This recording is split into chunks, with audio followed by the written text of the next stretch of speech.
So after finishing my first year of college, I was 18 at the time. I was working for my father's construction company. He's a framer, so he'd build residential houses. And I was on the second floor of a house early morning, June 12th, 2003. And because of I made a mistake and I didn't really pay enough attention to what I was doing and ended up falling in the stairway hole, 2 stories, so from the second floor to the basement.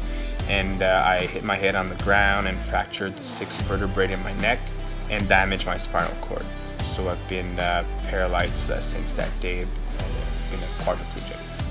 So for the first couple of years, it was tough. I could say I was a bit lost, really what the future would hold for me.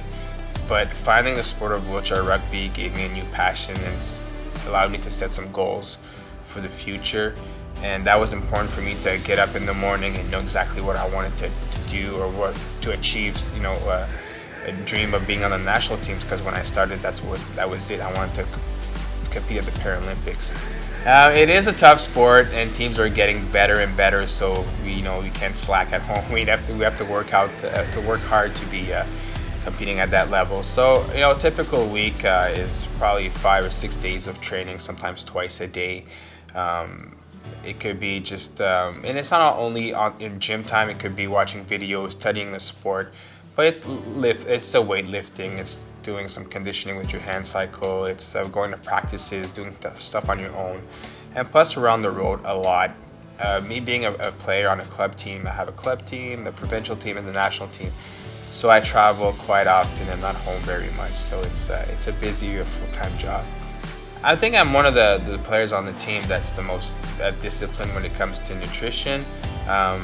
It's something that I had to adjust in 2010 after being cut from the team that had to compete at the World Championship in Vancouver. I was obviously devastated, and I'm like, okay, I need to be better at what I do off the court. So I met a sports nutritionist. So I try to do as much a good job as possible. It's hard to be perfect, but in my eating habits, and then same with hydration and studying the sport, so watching video once in a while.